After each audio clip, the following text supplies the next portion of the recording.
지금 제가 여러분들한테 드린 자료 있죠. 이게 뭐냐면은 수능 특강 독서 파트 중에 제일 마지막에 나와 있는 질문 있죠. 이게 학생들이 질문이 좀 많이 나와가지고 특히 이 문제 중에서 여기 있죠, 여기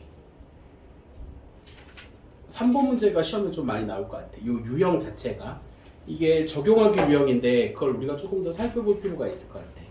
그래서 저랑 같이 여러분들 지문을 좀 분석한 다음에 접근하도록 하죠.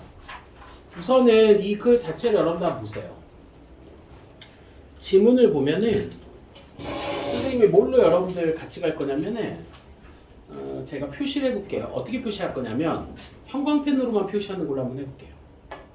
왜냐하면 글 자체에서 중요하게 나오는 개념을 나눠서 갑니다. 알겠죠? 자, 그래서 여러분 책에 한번 보세요. 처음에 컴퓨터에 대해서 이야기하고 이 글의 중심 화제는 기억장치라는 게 있습니다. 기억장치. 근데 이게 몇 가지가 있냐? 두 가지가 있어요. 그지? 근데 이게 이제 재밌는 게 뭐냐면 기억장치 중에 상대적으로 큰 저장 용량을 갖는 애들.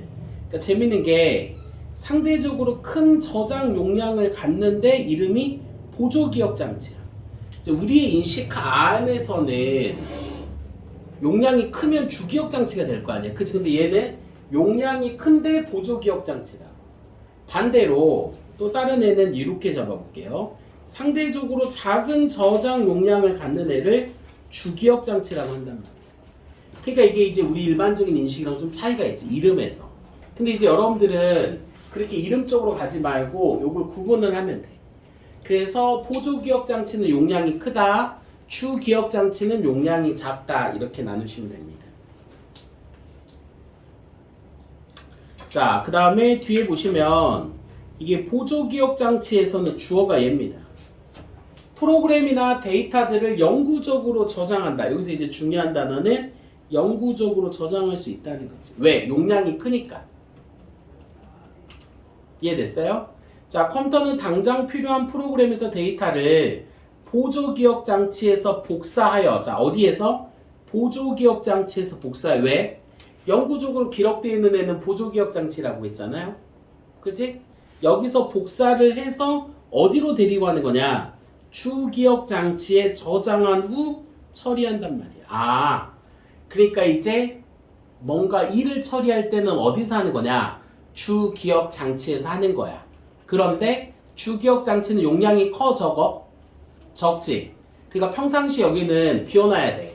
그러다가 일할 때 필요한 것만 어디에서 복사해서? 보조기억장치에서 복사해서 주기억장치로 저장한 후 그때 작업을 하는 거라고 보면 돼.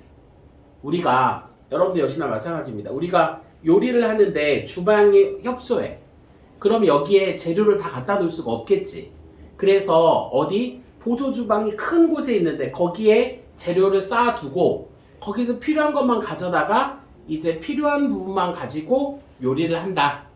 이해됐어요? 그래서 이제 여러분들 인식하에 첫 번째 부분에서 시험에 나올 수 있는 건 보조기억장치와 주기억장치가 우리가 생각하고 있는 일반적 사고에서는 뭐 한다? 다르게 접근할 수 있다. 그치? 크기가 다르다. 우리 인식하에서는 주기억장치가 크겠지만 실제로 큰 거는 보조기억장치다. 이해됐나요? 뒤에 갑니다. 그리고 뒤에 가세요. 처리가 끝나면 주기억장치에 저장된 프로그램이나 데이터는 어떻게 한다고 했어? 주기억장치에 있는 프로그램이나 데이터는 어떻게 한다고 했어? 삭제. 왜 삭제할까? 동화 아직 안 했어요. 네. 삭제. 삭제하는 이유는 뭐 때문에 그렇게 써? 세아야? 그렇죠. 용량이 작으니까 거기다 두면은 다른 일을 못 한단 말이야. 그래서 작업이 끝나면 걔는 뭐 해줘야 된다? 삭제해줘야 된다. 그치? 그리고 뒤에 보조기억장치에 다시 뭐 하게 된다? 저장하게 된다. 이렇게. 그러니까 데이터는 결국 어디에만 저장되는 거야? 보조기억장치에 저장되는 거야. 주기억장치에 저장되는 경우에는 임시로 작업할 때. 작업이 다 끝나면 다시 어디로 갖다 놓아야 된다? 보조기억장치로 갖다 놓아야 된다. 그죠? 그래서 따라서 이제 정리하는 거야. 주기억장치는 아까 제가 뭘로 표시했죠? 얘로 했습니다. 프로그램이나 데이터가 일시적으로 머무는 공간이며 일반적으로 우리는 주기억장치를 뭐라고 부른다? 메모리. 그래서 컴퓨터에서 메모리라고 하면은 주기억장치를 말하는 거고 이 메모리는 용량이 크다 작다? 크다 작다? 그렇지 적다 라고 할 수가 있겠지. 이러니까 따라와지나? 이까지 현재 됐지. 별로 안 어렵지. 여기서는 처음에 뭐와 뭐에 대한 설명입니까? 주기억 장치와 보조기억 장치. 이 두 가지는 어디에 해당되는 거다? 안녕하세요. 이 친구가 다시 볼게요. 지금. 아, 네네, 알겠습니다. 지금은 없고. 제가 뽑아놨어요. 아, 네, 알겠습니다.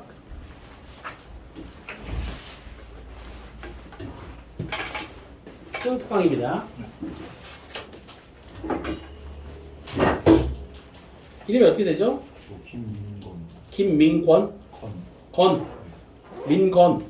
이름 되게 멋있네. 그지? 학교는? 동안로 공항로.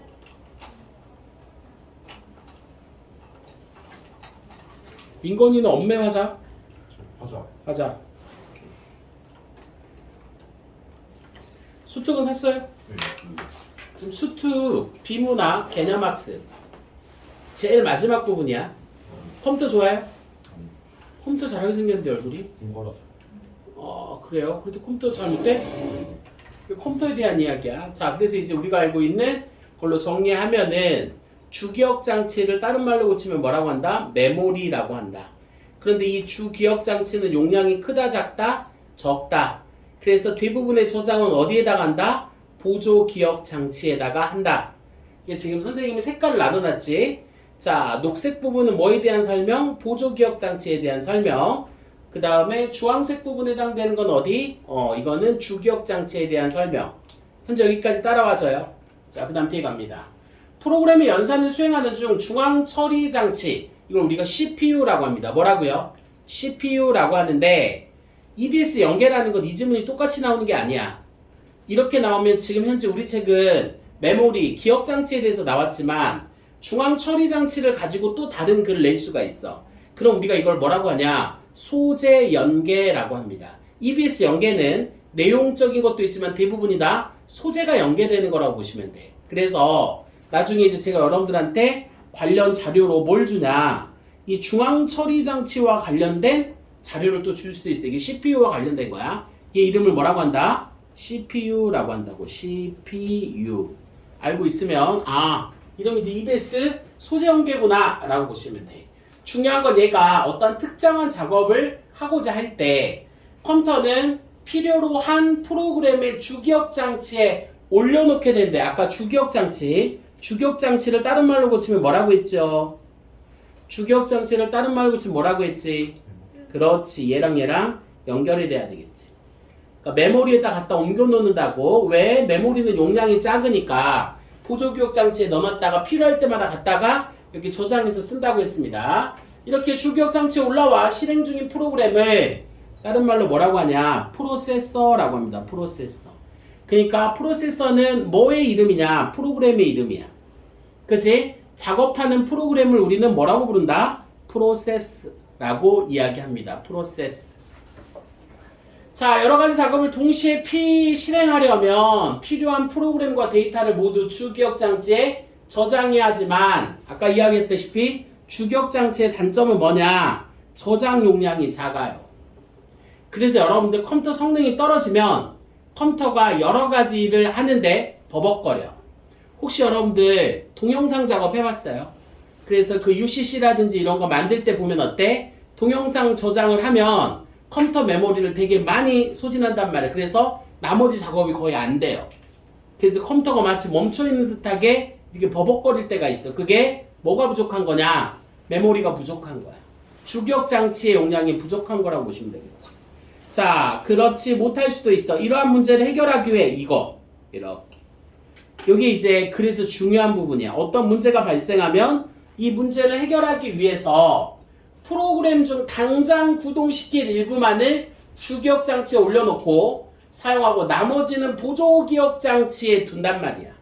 그러니까 지금 쓸 것만 가지고 오는 거야.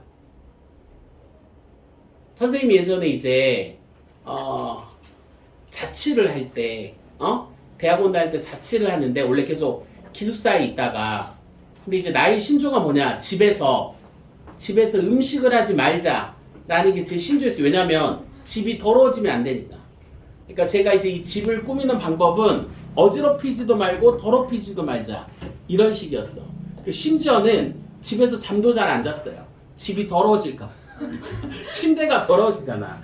자다 보면 침대에 침 흘리고 이러니까 근처에 있는 다른 선배네 방에 가가지고 자고 오고 아침에 다시 집에 와가지고 옷 갈아입고 나가고.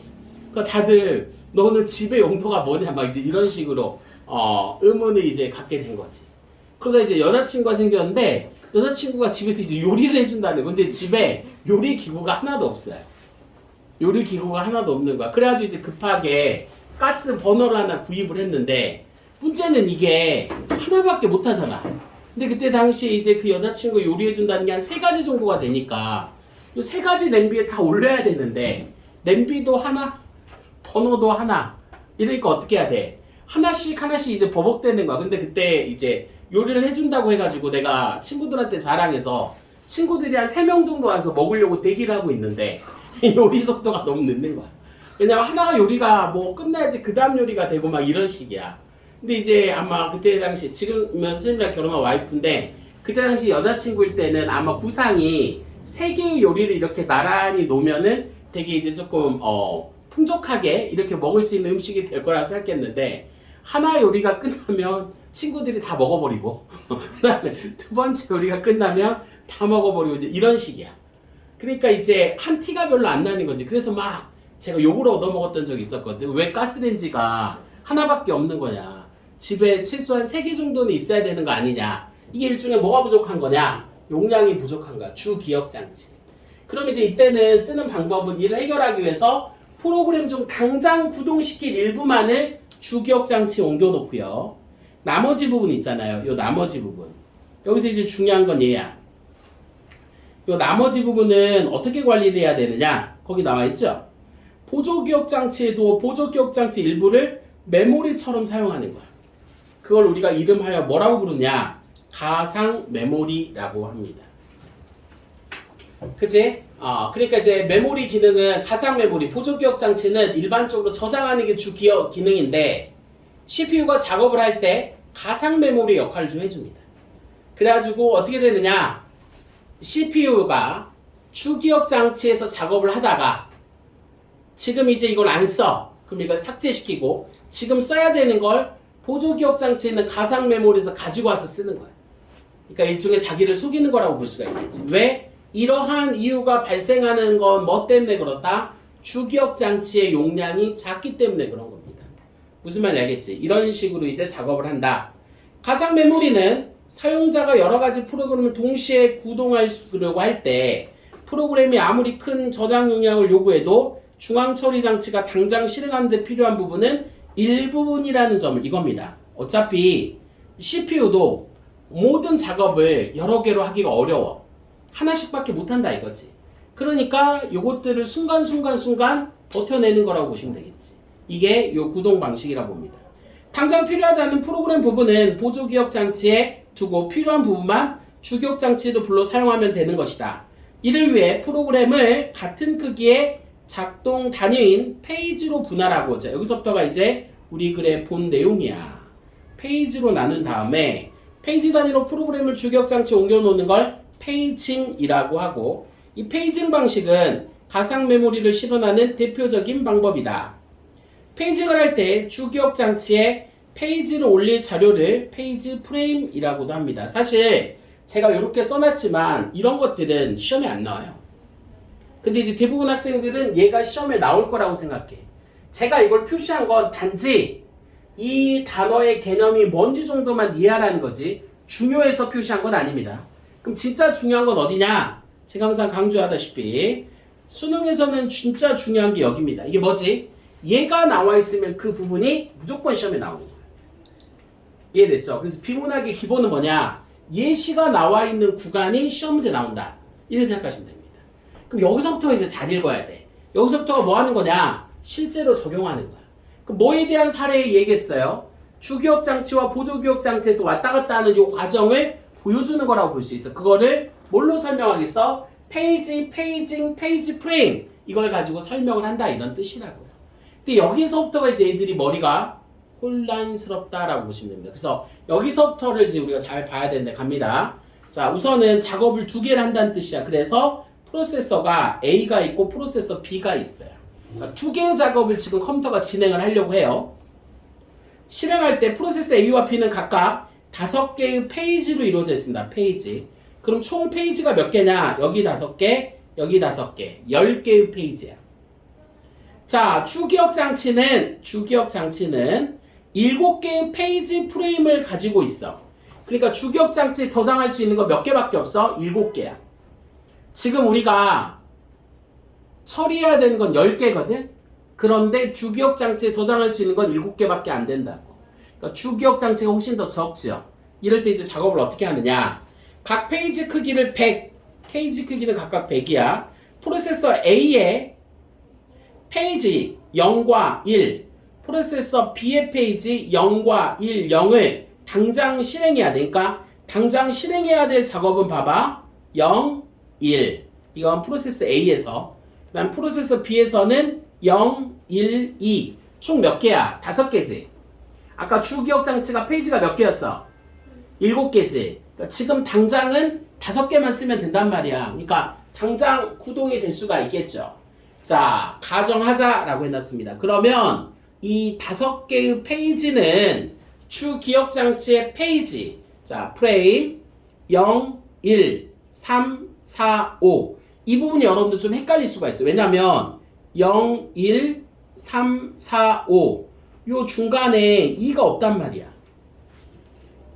그치? 이렇게 순서대로 들어갔는데 이때 페이지 프레임 2는 편의상 비워두는 거야. 왜? 왜 비워놨을까?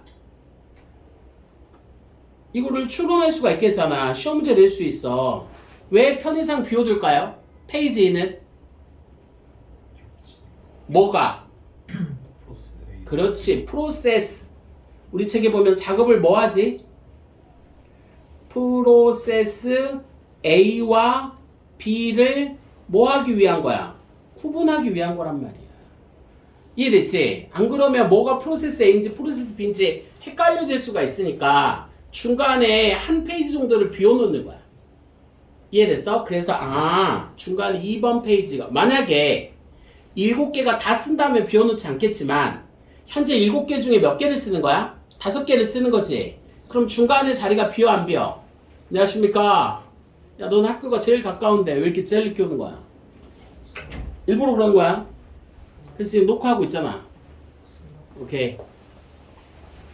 책 가지고 왔니, 스투? 독서 가지고 왔어? 동아 그래도 책은 잘 가지고 다니네. 또 몇 페이지지, 책? 41페이지야. 41페이지, 독서. 지금 제가 써준 이런 부분 있지? 이게 추론 부분에 나올 수 있다는 거야. 그러니까 2번 페이지를 비우는 이유는 뭐 때문에 그렇다? 프로세서 A와 프로세서 B를 구분하기 쉽게 하기 위해서. 또 저 표정 봐봐. 안 갖고 왔나 봐. 설마. 와, 장난 아니네. 어떡하지? 욕 나올 것 같은데 괜찮겠어? 와, 나 미치겠네. 이거 뽑아줄게. 어쩐지 웃더라고. 웃는 애들 믿으면 안 되는데. 너 안 갖고 올 것 같아가지고 만들어놨어, 파일을. 지금 저기 뒤에 가면은 나올 거야. 그거 너 거야.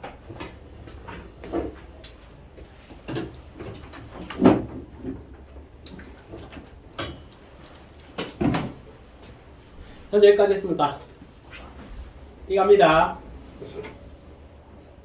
컴퓨터의 하드웨어 시스템을 효율적으로 운영하기 위한 소프트웨어 운영 체계는 프로세스마다 각 페이지가 주기억 장치의 어느 페이지 프레임에 저장되는지를 페이지 테이블에 기록해둔다. 이 부분은 내용 일치해서 시험에 나올 수도 있어요. 이게 이제 우리 책이 어디에 해당되는 거냐? 여기에 해당되는 거야. 여기. 이런 식으로. 이런 식으로. 이런 식으로. 이런 식으로. 이런 식으로 번호를 붙이는 거야. 이해됐지? 그래서 자, 따라서 페이지 테이블 A의 0번 항목에는 주기억 장치의 페이지 프로임 0의 시작 주소인 0이 기록되고, 그래서 여기 0이 기록되는 거야. 이렇게. 이해됐지? 0번에는 0이 기록되고, 됐지? 페이지 테이블 A의 1번 항목, 요 1번이잖아 이게. 여기 1번. 요 1번 항목에서는 주기억장치의 프레임 1번의 시작 주소인 100이 기록된다. 이런 식으로. 현재 우리 책에서는 이 부분에 대한 문제는 출제되지 않았어요. 근데 충분히 내용 일치해서 시험 문제 낼 수가 있어요. 저 부분이. 이해됐어? 그래서 저 관계를 쭉 설명하고 있는 게 이 뒷부분이다 라고 보시면 됩니다. 됐죠? 그 다음 이제 어디를 봐야 되느냐? 여기 갑시다. 나머지 거는 몇 번 이렇게 되어 있어요. 뒤에 갑니다. 여기 페이징 방식에서는 특정 프로그램의 프로세서의 임의의 페이지 실행이 필요하면 운영체계가 주기억장치에 해당 페이지가 있는지 확인한 후 이 부분이 좀 중요하다. 그러니까 쉽게 이야기하면 자 봐봐. 주기억장치에 해당 페이지가 있는지 확인한 후 페이지가 있으면 그 페이지에서 접근해. 그러니까 있으면 그대로 쓴다 이 말이야. 그런데 실행에 필요한 페이지가 페이지 프레임이 없는 경우에는 즉시 페이지 부재가 발생해. 그러니까 주기억장치에 그 페이지가 있어야 되거든? 근데 그 페이지가 없단 말이야. 그럼 뭐가 발생한다고? 페이지 부재가 발생한다고. 그럼 어떻게 해야 되느냐? 보조기억장치에서 해당 페이지를 복사해가지고 주기억장치의 페이지 프레임에 저장한 후 그 페이지에 접근하는 거야. 그러니까 있으면 그대로 쓰고 없으면 뭐 한다? 보조기억에서 다시 저장해가지고 가지고 와야 돼. 주기억장치로. 돼요? 여기까지 정리하세요.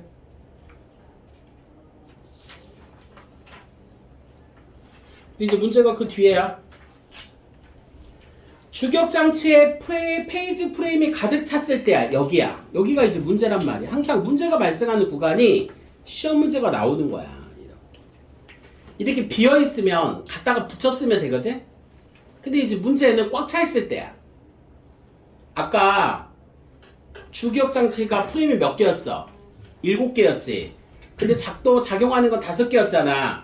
2개가 비어있단 말이야. 그러면 그 빈 곳에다가 갖다가 저장해서 쓰면 되는데 문제는 꽉 차 있을 때야. 그럼 여기가 시험제 나온다고. 왜? 자, 그러면 어느 상황이 항상 시험에 나오느냐? 뭐가 생겼을 때? 문제가 발생하는 구간. 여기가 무조건 시험에 나오는 거야. 글을 읽을 때. 아무 문제가 없는 데는 안 나와. 근데 보통 학생들은 문제가 없는 부분을 잘 이해를 해. 그리고 문제가 발생하면 이제 이해를 못 하는 거야. 그러니까 읽어도 문제를 못 푸는 거야. 왜? 시험에 나오는 데를 모르거든. 문제에 나오는 데를 모른단 말이야. 문제 안 나오는 데는 알아요. 그러니까 이제 애들이 어떻게 이야기하지 않아? 글은 이해가 되는데요. 문제가 이해가 안 돼요. 이렇게 질문을 하는 거야. 근데 사실 니네 글이 이해가 되는 게 아니야. 글이 이해가 안 됐기 때문에 문제가 이해가 안 되는 거야. 정확하게 얘기하면 시험에 나오는 구간이 문제가 그 글이 이해가 안 되는 거지. 갑니다. 새로운 페이지의 사용이 필요해지면 이거야. 기존의 페이지를 뭐 해야 된다고 했어 여기? 제거해야 돼. 근데 이제 이 기존의 페이지를 제거하고 새로운 페이지를 저장하는 거야. 그러니까 순서를 잘 봐봐. 기존의 페이지를 먼저 뭐 해야 돼? 제거해야 돼. 세아야, 이 중요한 거 하고 있는데. 그 다음에 뭐 하는 거지? 새로운 페이지를 저장하는 거야.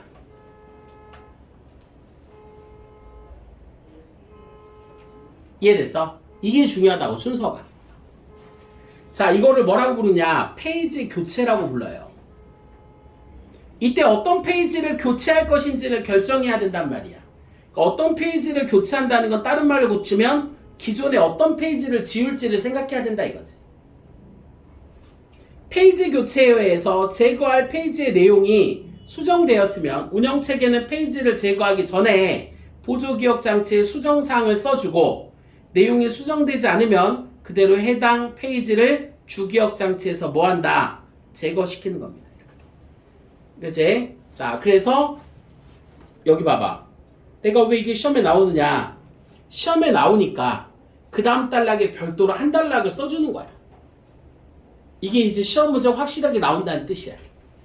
무슨 말인지 알겠지? 아, 어떤 개념이 살짝 나왔는데 그게 그 다음 단락으로 이어져 있다. 그럼 그 다음 단락에 나와 있는 그 부분이 시험 문제 나오게 되는 겁니다. 그럼 이제 도대체 페이지는 어떻게 교체할 거냐? 이 교체 방법이 몇 가지가 있냐? 하나, 둘, 셋. 요 방식이야.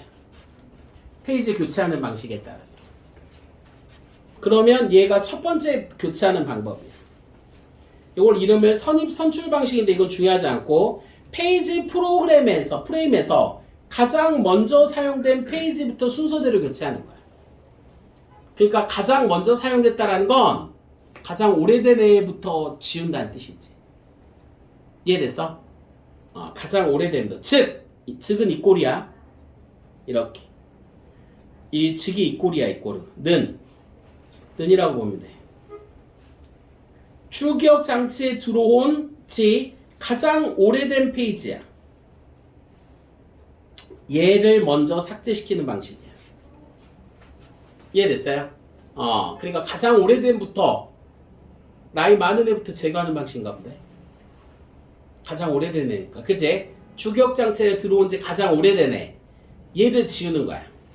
그 다음 두 번째 방식은 얘야. 두 번째는 색깔을 얘로 하자. 얘는 최소 최근 사용하고 이렇게 했는데 가장 오랫동안 사용하지 않았던 페이지가 우선 교체돼. 그러니까 얘는 사용이 중요한 거야. 사용. 그치? 앞에 나와 있는 1번 방식은 뭐냐? 주기억 장치에 들어와 있는지 오래됐냐 오래되지 않았느냐가 중요하다. 사용이랑은 상관없이 가장 오래된 애부터 먼저 제거한다. 그치? 그 다음에 세 번째는 또 색깔을 달리 해줄게. 세 번째 거는 얘로 하자. 노란색. 얘는 최소 빈도 사용이야. 가장 뜸하게 사용된 페이지부터 교체한단 말이야. 가장 안 쓰는 애들부터 제거하는 거라고 볼 수가 있겠지. 이 경우 최소 빈도로 사용된 페이지가 두 개가 겹칠 수가 있겠지. 나머지 건 다 세 번씩 사용됐는데 두 개는 한 번씩밖에 안 됐단 말이야.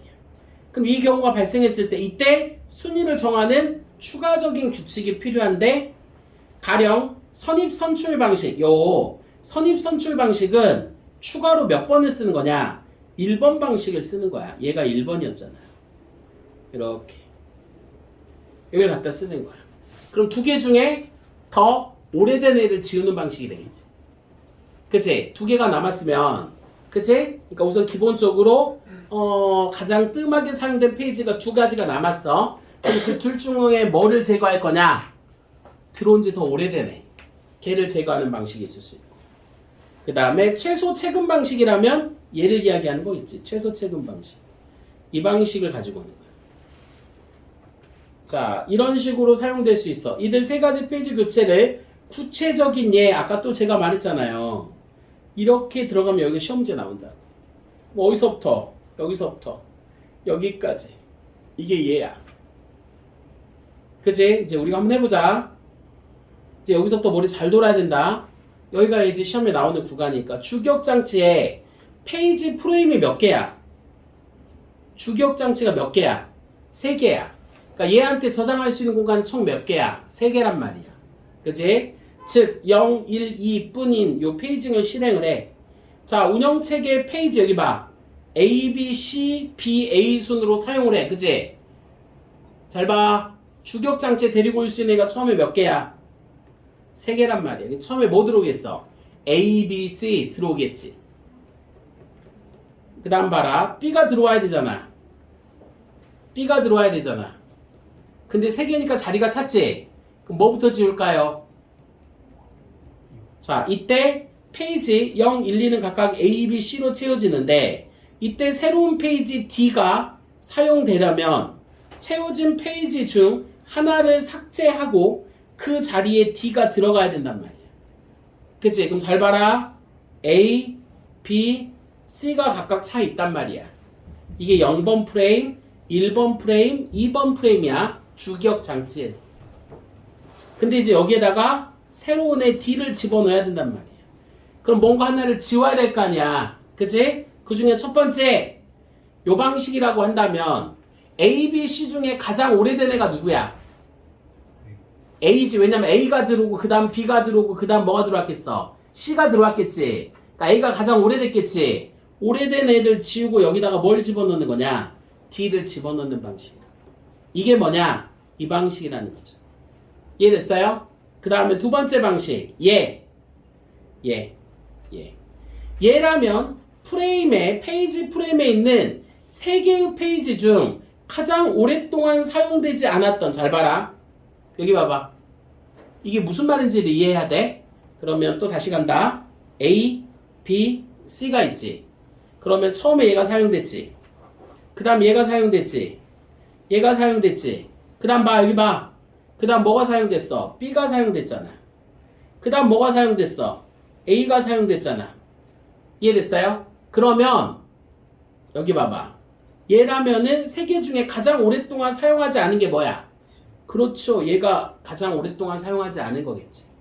이해됐어? 그래서 얘를 제거하고 이 자리에다 뭘 써준다? D를 써준다. 이런 뜻입니다. 됐어요? 그 다음에 얘는 아까 뭐라고 했어? 최소 사용이라고 했잖아. 뜸한 거. 얘 몇 번 했어? 2번. 얘 몇 번 했어? 2번. C는 몇 번 했어? 1번. 그러니까 저 방식으로 해도 뭘 지우겠어? C를 지운단 말이야. 이해됐어요? 니네 왜 이렇게 갑자기 또 집중력이 떨어졌을까? 그래서 재밌는 문제 해볼 거예요. 이 문제 한번 풀어보시면 됩니다. 이 문제가 6월 모의고사 형태에서 시험에 나올 수가 있어요. 답을 찾는 것도 중요하지만 지우는 것도 중요해요. 왜 이게 답이 아닌지 이렇게 지울 수 있어야 됩니다. 한번 해보세요.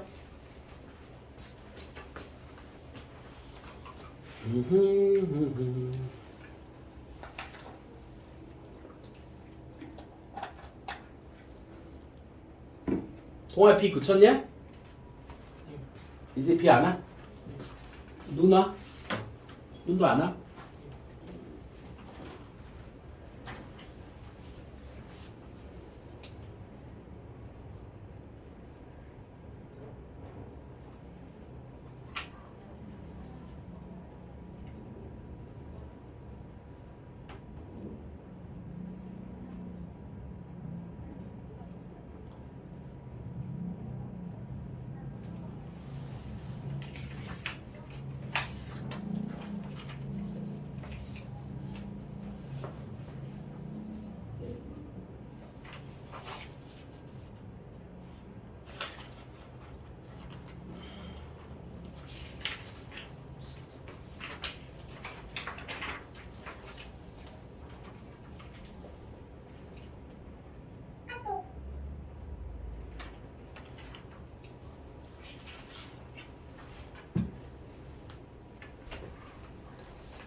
다 찾은 사람 손 들어보세요.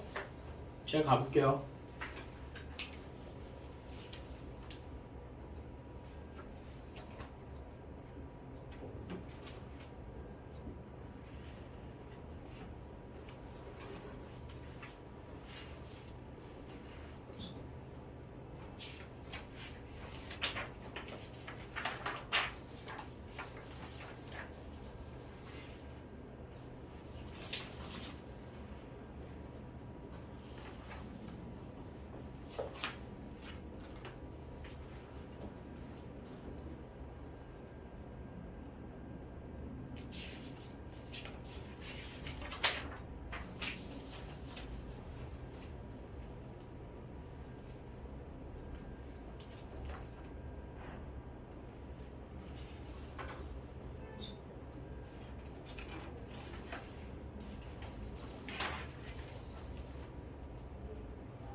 순서로 해결됐어. 안 돼. 좀 어려워.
이렇게 안 되지?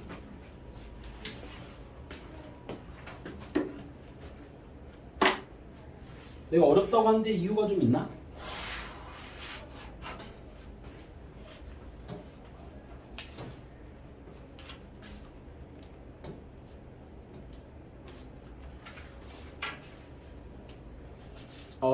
막 머리 다들 터지려고 그러네. 이게 머리가 터져버리면 안 돼. 왠지 알아? 답이 1번이라서 안 돼. 저랑 할게요. 갑니다. 여기 보세요. 자, 두 개의 프로세서 작업을 합니다. 안 나와 이거. 프로세서 작업이 두 개야. 얘하고 얘하고.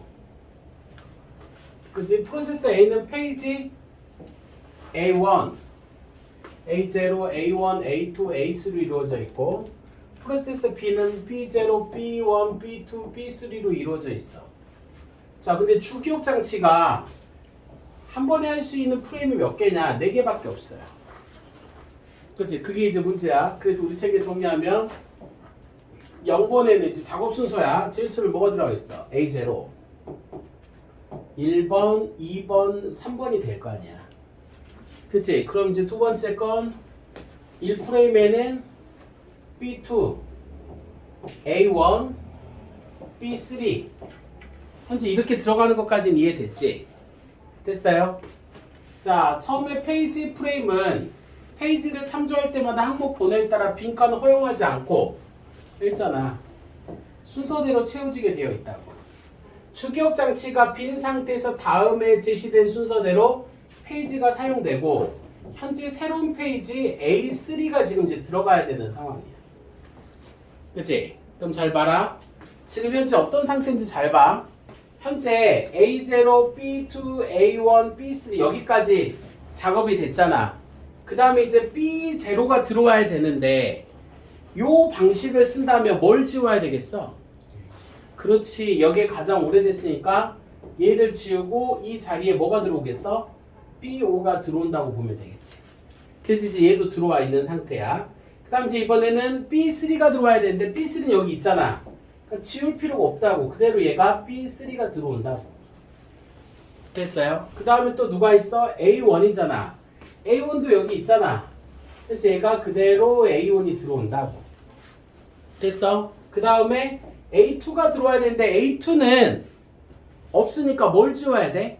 자, 얘는 오래된 애로 지워야 된단 말이야. 제일 오래된 애가 얘였었는데 얘는 지워졌기 때문에 그 다음 오래된 애가 얘란 말이지. 그래서 쟤를 지우면 이 자리에 얘가 이제 뭐가 들어오냐? A2가 들어오는 거라고 보면 되겠지. 그래서 이제 A2까지 들어왔어. 그 다음에 B0는 어디냐?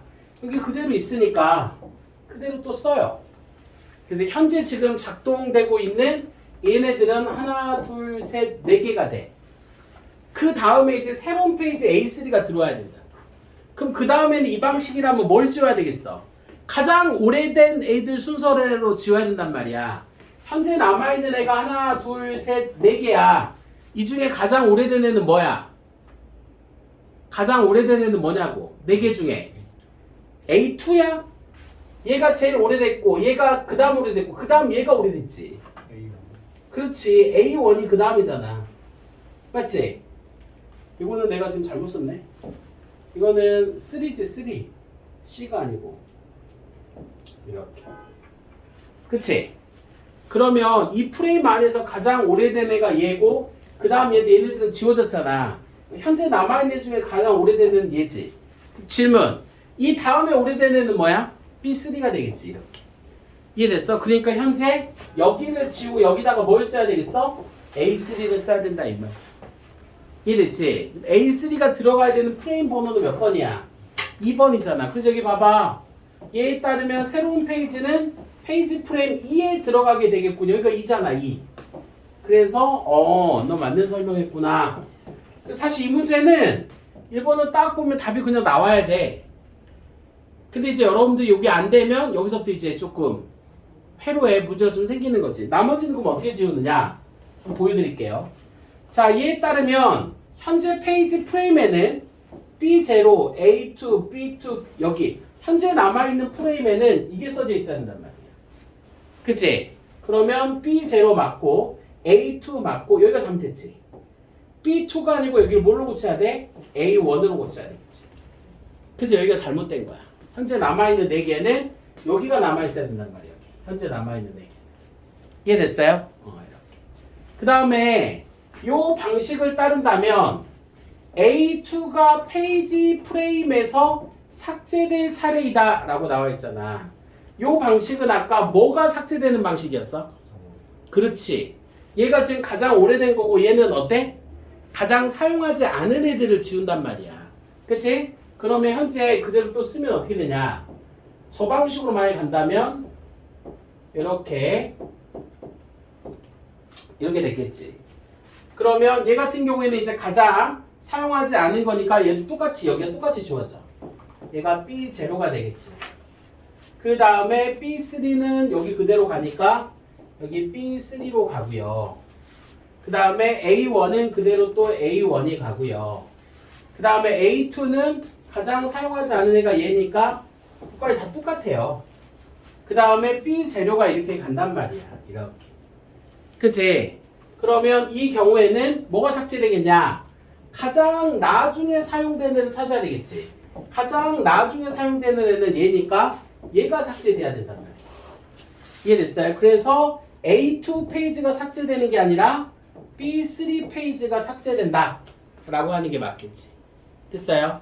그 다음 얘에 따르면 최초의 페이지 부재는 두 번째로 B3가 실행되는데 최초의 페이지 부재는 여기에서 나타나는 거야. 여기에서 B 재료가 사용될 때.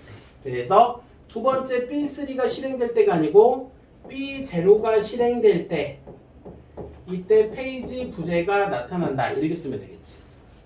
그 다음에 얘를 따른다면 순위를 정하는 추가적인 규칙에서 얘로 적용될 수 있는 B 재료를 처음 사용할 때 B3가 삭제된다. B3가 아니고 뭐가 삭제되겠어? A0가 삭제되겠지.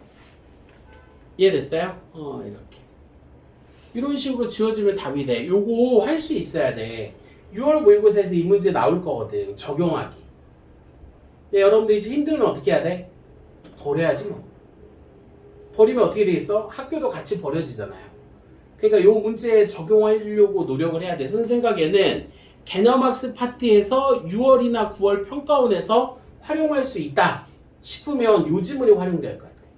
그래서 이걸 좀 잘 봐둘 필요가 있습니다. 알겠죠? 그 다음 갑시다. 여러분들 이제 좀 머리 많이 아팠으니까 문학으로 가시죠. 문학. 문학 가봐.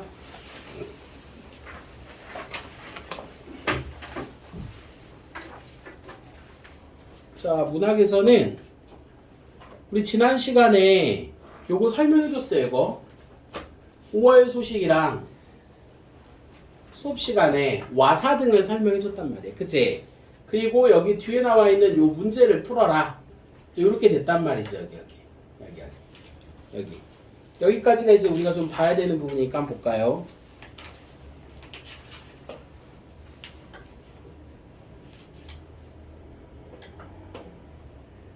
자, 가자. 문제 한번 해보자.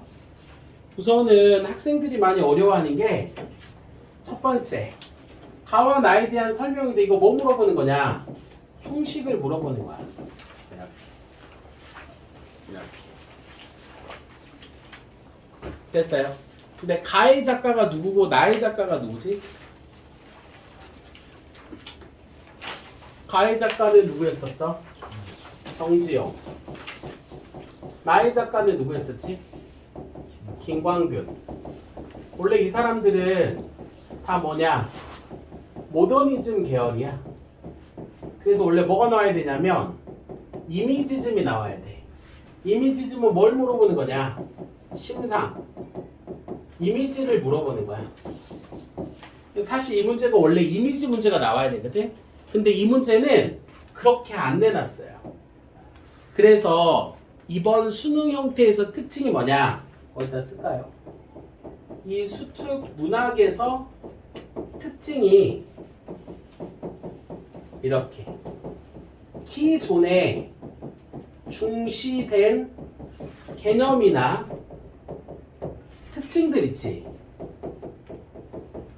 요게 답이랑 연결이 안 되게 나와 있어. 그러니까 기존에 여러분들 선생님들이 야, 이 사람 시는 이러한 특징을 갖고 있어. 이런 시는 이렇게 해석해야 돼. 라고 하는 것들 있지. 그거를 다 무시하고 있어. 왜? 그렇게 시를 암기적으로 접근하지 말라. 이런 메시지가 좀 수록되어 있어요. 그러니까 여러분들이 오히려 좋은 거야. 왜? 여러분들은 모르잖아요. 그러니까 여러분들이 나름대로 시를 갖고 분석하면 돼. 처음 보는 것처럼. 맞지? 자, 그럼 이제 이건 어떻게 해야 되느냐? 읽는 방법을 알려드리겠습니다. 가는 왜냐면 나와 달리라고 했으니까 지워야 되잖아. 배경묘사를 통해 그럼 이 글자 읽어야 돼. 화자의 상황을 나타내고 있다 이렇게 있어야 돼. 가는 또 주어야. 나와 달리 지워야지. 자연물을 의인화하여 이렇게 되어 있습니다. 역동적인 분위기를 조성하고 있다. 나는 가와 달리 공간의 이동에 따라 변화하는 시적 분위기를 드러내고 있다. 그 다음 얘네들은 모두예요. 의문형 종결어미를 사용하여 화자의 정서를 드러내고 있다. 시의 처음과 끝에 유사한 식구를 배치하여 안정감을 준다. 이렇게 해놨어요. 그러면 자, 잘 보세요. 이 말을 살짝씩 바꿉니다. 갑니다. 자, 자연을 의인화했어. 이게 여러분들 무슨 법이냐? 의인법이야. 문장에 종결어미를 썼습니다. 이게 무슨 법이냐? 서리법입니다. 시 처음과 끝에 유사한 식구를 배치했다. 이거 이제 우리가 보통 뭐라고 하지? 수미상관이라고 합니다. 이 바꿔보세요. 결국 이렇게 되는 거야.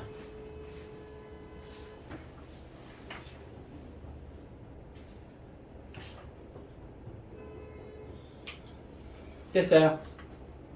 그럼 잘 봐라. 우선은 가시에서 나와 있어야 되는 표현법 중에 배경묘사, 자연물의 의인화, 의인법. 그 다음에 나시에서는 있어야 되는 게 공간의 이동. 그치? 자, 그러면 우리가 살펴봐야 되는 거니까 쉽게 공통점부터 먼저 조지자고요. 자, 첫 번째 5번부터 아래로 위로 갑시다. 이렇게.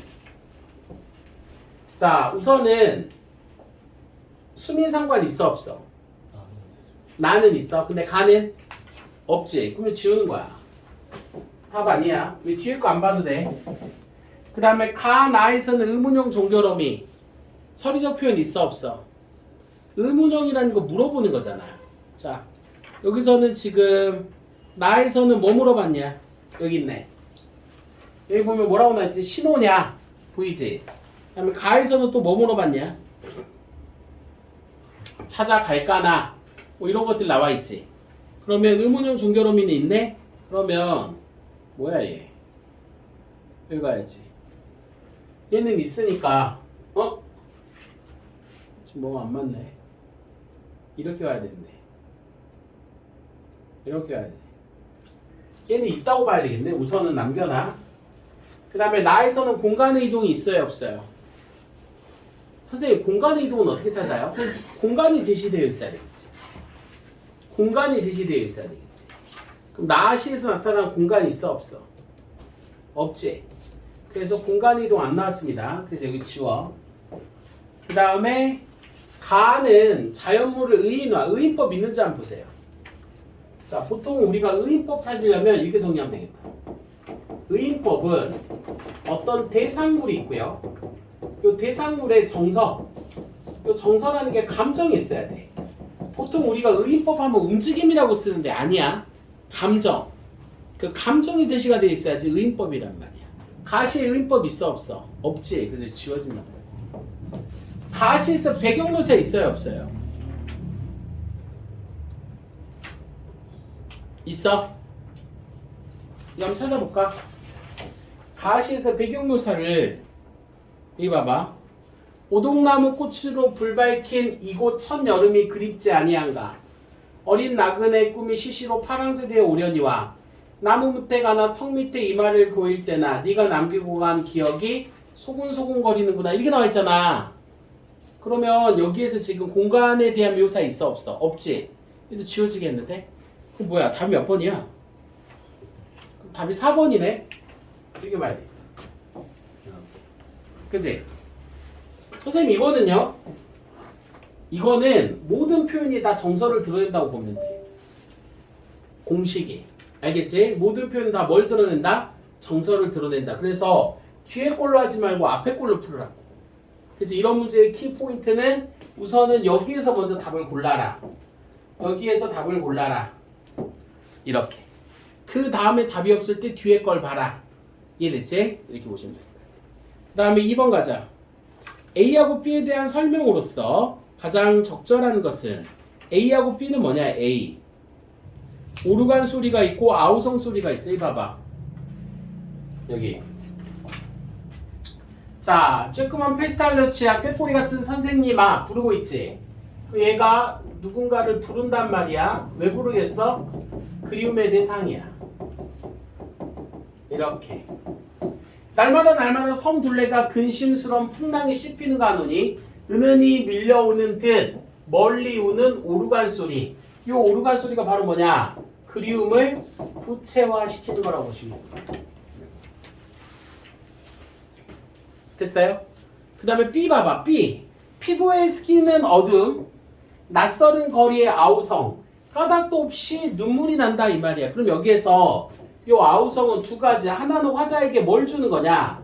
낯설음을 주는 거야. 그래서 여기 낯설은 거리에서의 아우성 소리가.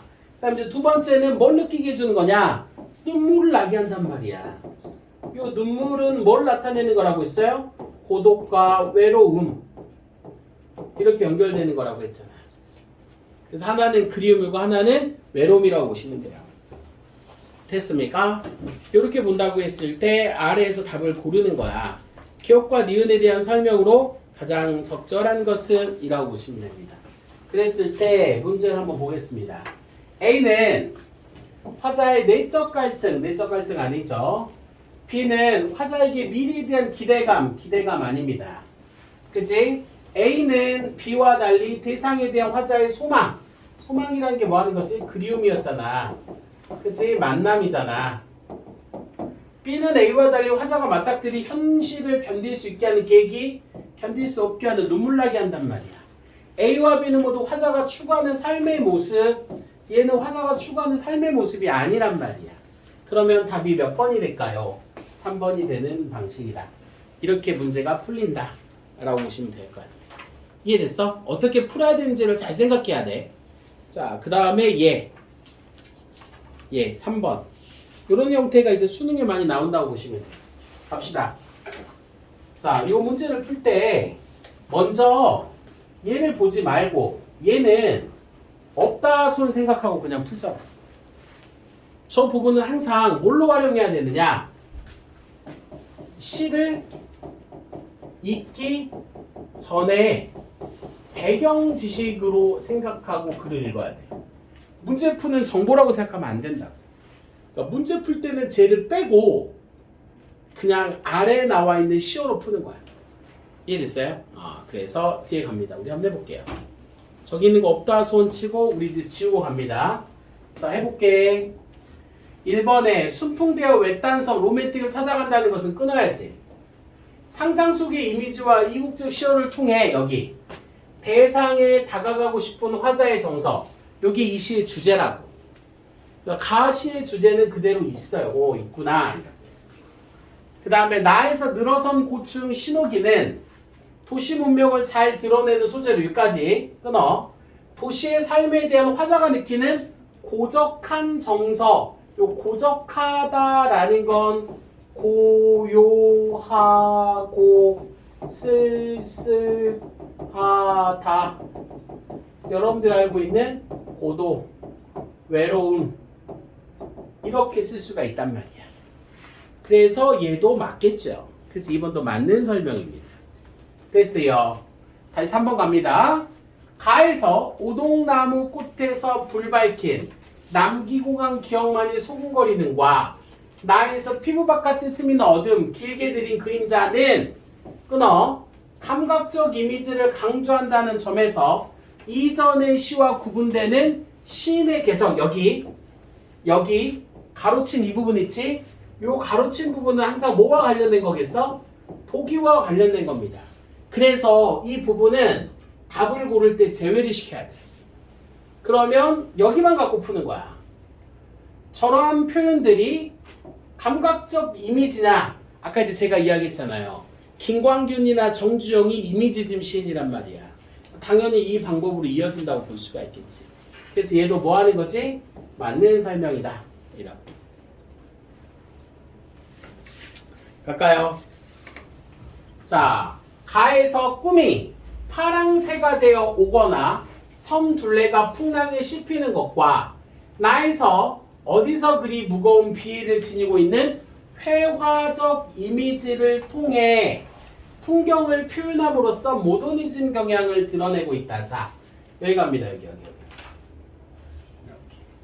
자, 어디에서 무거운 비위를 지니고 다닌다. 회화적 이미지죠. 회화적 이미지가 바로 뭐에 해당되는 거냐? 감각적 표현이야.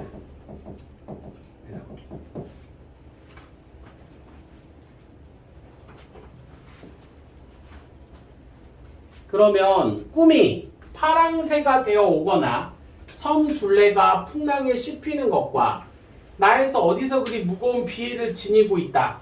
그러면 비위를 지니고 있다. 비위라는 게 쓸쓸함과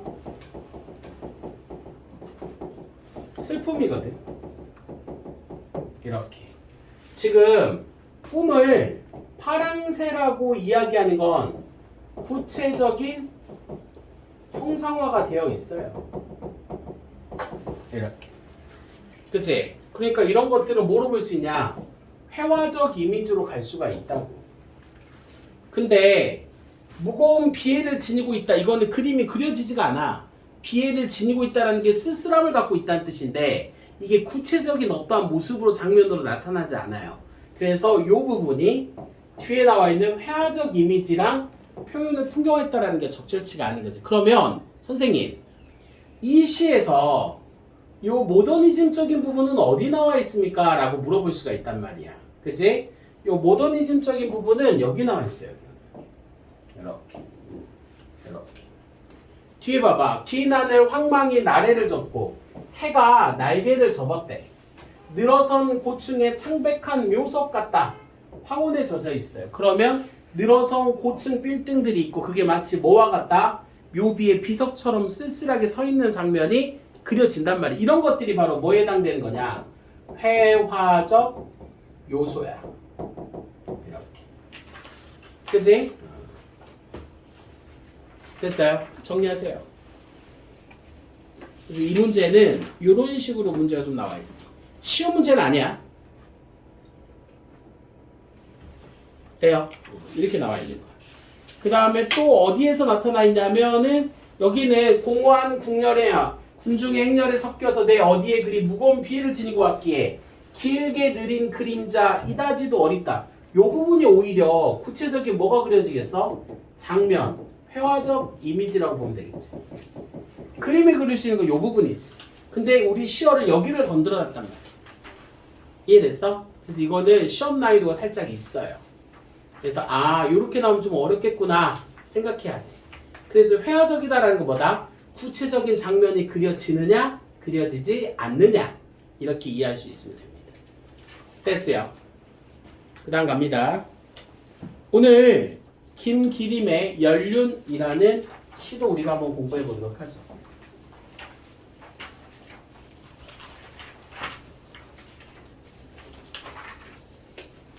자, 연륜이 우선 단어 뜻에서 연륜은 뭐야? 연륜? 보통 우리가 뭘 연륜이라고 합니까? 나이를 통해서 얻게 되는 경험치 이런 거 우리가 이제 연륜이라고 하는데 봅시다. 무너지는 꽃이파리처럼 비유해놨네. 휘날려 발 아래 깔리는 서른 남은 해. 이 서른 남은 해를 뭐에 비유했냐? 무너지는 꽃이파리에 비유했단 말이야. 그럼 서른 남은 해가 바로 뭐냐? 자신의 지난 삶, 과거지. 그러니까 이 글의 화자는 지금 나이가 한 30 정도 됐나 봐. 30년의 삶을 살았는데 그 30년의 삶이 마치 뭐처럼 무너지는 꽃잎파리처럼 이제 내려가고 있다 이런 뜻이지.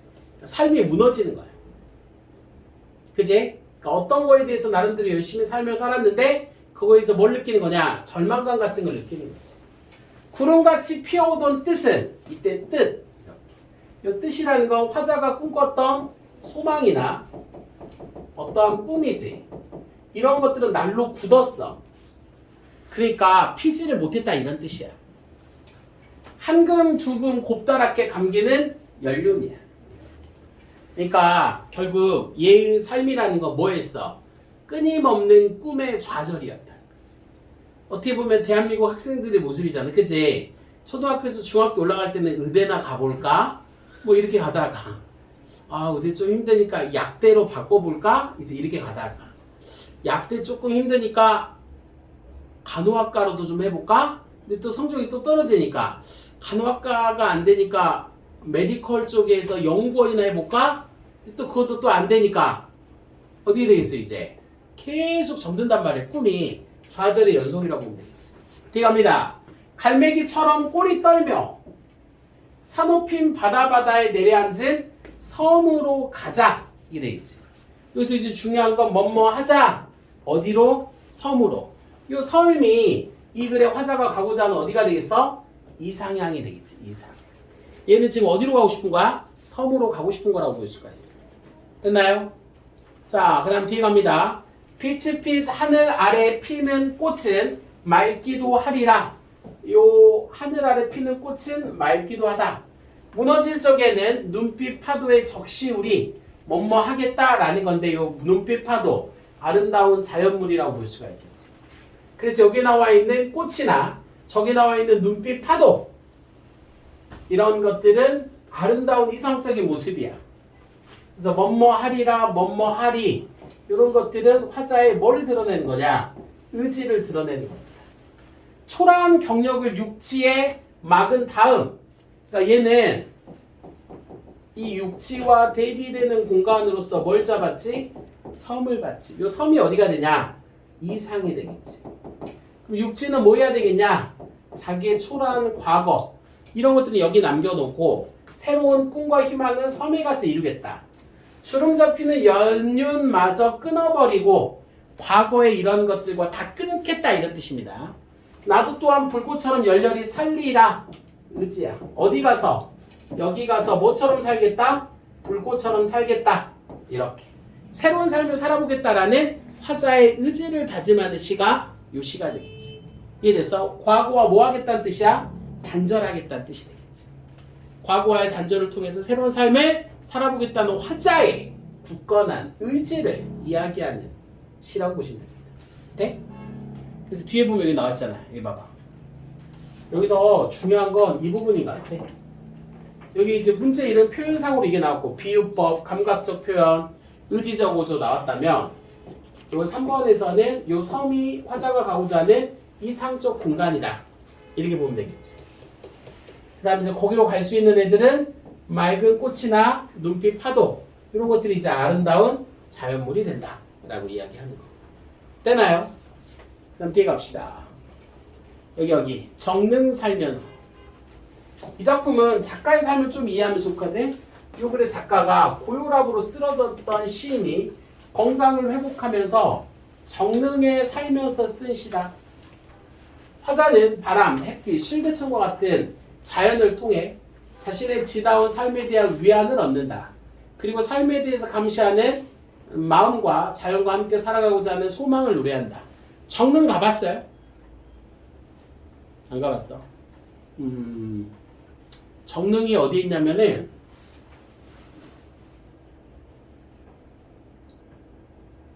여기가 경복궁이야. 이렇게 있고 요 아래가 광화문이야. 그 요 뒤에가 청와대가 이렇게 있고, 그치? 그 다음에 요 옆으로 쭉 이렇게 있으면은 요 위로 쭉 올라가면 여기 서울대병원이 있어요. 서울대병원이 있고 요 위로 쭉 올라가면 여기가 다 산이야. 이런 식으로 이렇게 되어 있어. 산이란 말이야. 그래서 이제 정릉이 여기인데 여기가 이제 어떻게 보면 산을 끼고 있는 서울의 어떻게 보면은 위쪽 강북 쪽이지. 그러니까 저기가 지금은 이제 완전히 도시 아파트로 다 둘러싸여 있는데 예전은 여기가 이렇게 좀 자연적인 공간이었어. 거기서 이제 느끼는 화자의 정서를 담고 있는 게 정릉 살면서라는 시입니다. 얘도 역시나 뭐 하겠다? 자연과 함께 살아가겠다 라는 의지를 이야기하는 작품이라고 보시면 됩니다. 자, 시를 한번 보겠습니다. 솔잎 사이사이 아주 빗질이 잘 된 바람이 내 혈관에 새로 닿아와서는 그동안 허술했던 목숨의 운영을, 요 허술했던 목숨의 운영이라는 건 자기 건강 상태야. 나의 건강 상태를 잘해보라고 일러주고 있어. 누가? 바람이. 의윤하지. 야, 너 이제 좀 제대로 살아봐. 건강하게 좀 살아봐. 살끝은 온통 금싸라기 햇볕이, 이번도 햇빛입니다.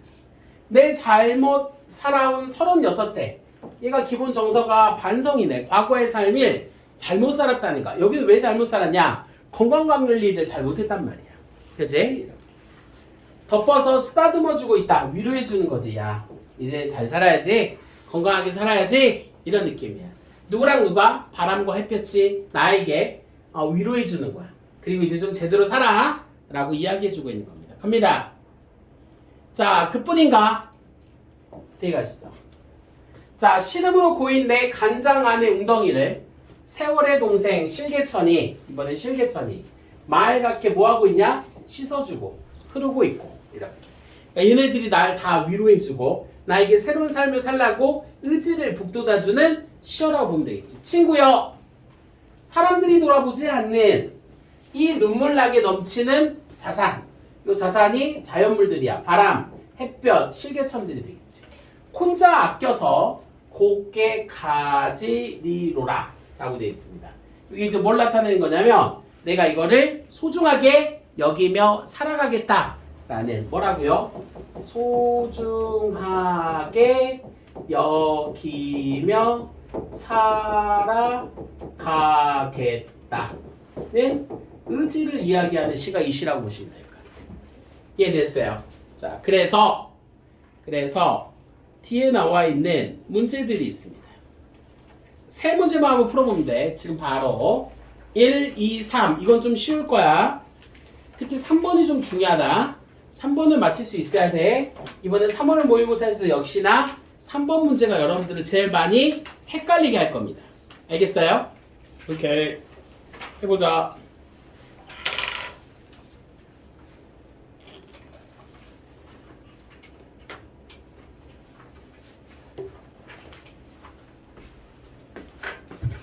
벡터리가 완전히 없네.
다 했어.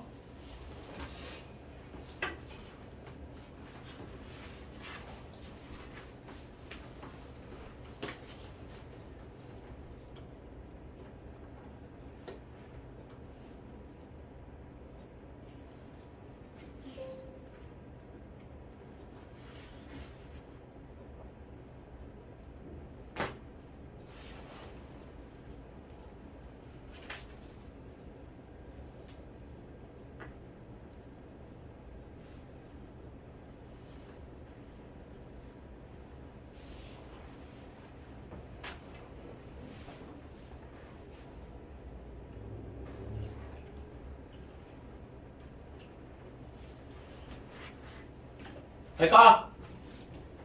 지금 충전 좀 하고 있느라고.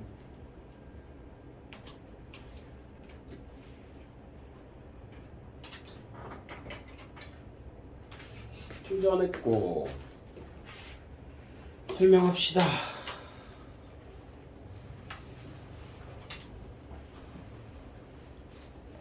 1번부터 가자.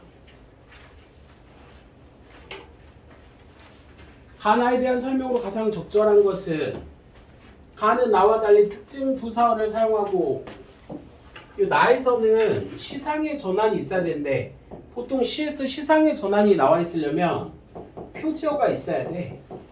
표지어가 주로 그러나 하지만 뭐 이런 단어들을 많이 씁니다. 근데 이 시에서는 시상의 전환이 일어나 있지는 않죠. 가는 나와 달리 동일한 의미를 반복해서 화자의 의지를 강조하고 있다라고 나와 있습니다. 이거는 달리가 잘못된 거야. 왜냐하면 화자의 의지를 드러낸 건 가나 둘 다 공통적으로 있었단 말이야. 그래서 저기서 여러분들 낚이지 않기 좀 조심해야 돼. 자, 그 다음에 나는 가와 달리 대상에 인격을 부여하여 아까 대상이 바로 자연물들이 있었습니다. 자연물이 크게 몇 가지가 있었어? 3가지가 있었지. 바람도 있었고 햇빛도 있었고 그치? 얘네들을 통해서 친근감을 드러낸다. 이게 답이 얘가 맞는 거고요. 나는 가와 달리 점층적 시상전개. 자, 시에서 점층적 시상전개가 가려면 봐봐. 점층이라는 게 점점 그렇죠. 호조돼야 돼. 위로 올라가야 된단 말이야. 그러려면 어떻게 써야 되느냐? 구조적 점층으로 가야 돼. 구조적 점층의 기본 구성은 A, A 다시 A, A-A-A2 이런 식으로 시가 전개돼야 돼. 이게 점층적 구조야. 그러려면 기본 전제가 반복해서 계속해서 차곡차곡 늘어나야 된단 말이야. 이 시는 점층적 시상전개 안 나왔어요. 거의 대부분의 수능에서 만나는 시들은 점층법이 안 쓰였어요. 그냥 알고 있으면 됩니다. 모두 공간의 이동을 준비하고 공간 이동하지 않았죠. 그래서 답 몇 번이 된다? 3번이 된다. 이렇게 이야기할 수 있습니다. 됐나요? 자, 그 다음 2번 문제 갈게. 기억부터 미음에 대한 설명으로서 적절한 것은 이라고 보시면 됩니다. 기억은 대상의 하강, 요 말 있죠. 하강이라는 건 내려온다.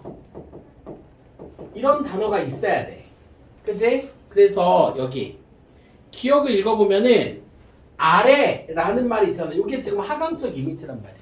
발 아래 깔린다 라는 표현을 썼단 말이야. 그래서 답이 몇 번이 되겠어? 1번이 된다 라고 볼 수가 있겠죠. 됐나요? 자, 그리고 마지막 요거 한번 보자. 자, 적절하지 않은 것은 얘 마찬가지야. 얘로 풀어버리란 말이야. 얘로. 이렇게. 자, 가의 꽃잎알이 구르면 지나온 삶에 대한 화자의 회환. 회환이란 건 후회와 한의 정사야. 활용한 자연물들이 나에서 웅덩이는 화자의 고달팠던 삶의 여정을 드러내기 위한 상징적 시어다.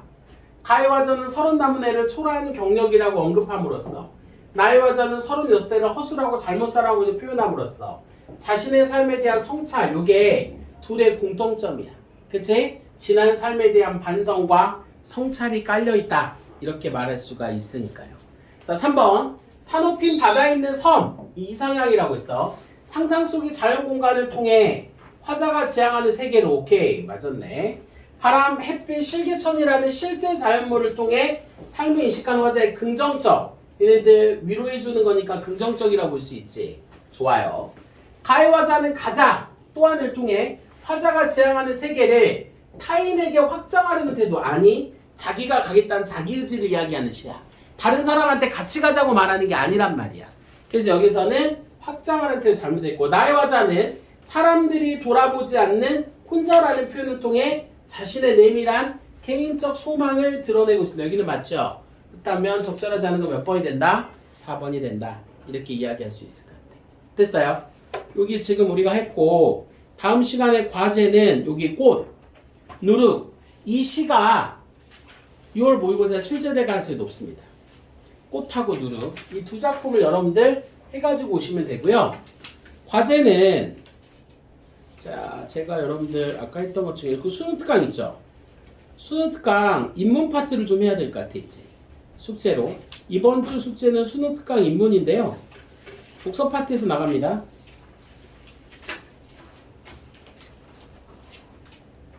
수능 특강 인문에 지난번에 인문 다 해가지고 오는 건 좀 무리지? 예의가 아니잖아요. 여러분들한테 또 제가 그렇게 막대할 수는 없으니까. 그때 우리 숙제 92였냐? 92 여기 92페이지까지. 그게 적용학습이야. 적용학습 인문 1부터 9까지야. 페이지로 따진다면 몇 페이지냐? 92페이지야. 이해됐어요? 다음 시간은 숙제입니다. 다음 시간에 마더통 또 가지고 와야 돼. 오늘 이따 클리닉 나와서 하는 친구들은 마더통 했던 거 있지? 그거 클리닉 질문하면 됩니다. 알겠지? 알겠어요? 이렇게 하도록 할게요. 그 다음에 오늘 아니고 내일 클리닉 해야 되는 친구들은 내일 또 마더통을 가지고 와가지고 질문해야 됩니다. 알겠어요? 오케이. 여기까지 하도록 하겠습니다.